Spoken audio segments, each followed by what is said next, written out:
Will drinking when you have post-concussion symptoms delay recovery?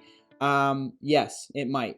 Um, there's not a ton of research on this. In fact, there was a study recently that was done from the University of Toronto where they looked at people in the acute phase. Dave, if you're watching, good job.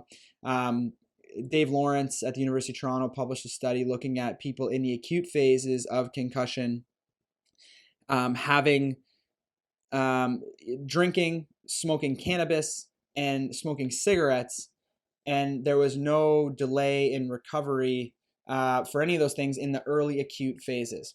Now, when it comes to PCS or post-concussion symptoms, we haven't really done any research on that, but what we know is inflammation is one of the potential causes of persistent symptoms. Alcohol is pro-inflammatory. So it is one of those things we tell people to avoid while they're trying to recover. Now, if inflammation is not the cause of your symptoms, drinking may not affect you. But we don't know. It's kind of trial and error, patient dependent. So typically, when I have patients that say, "Hey, it's my brother's birthday, and we're going out for drinks on the weekend.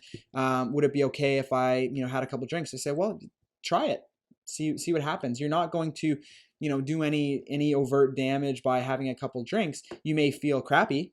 But you may not. So it's kind of one of those things that you have to just try out for yourself because it depends really on what's driving your symptoms.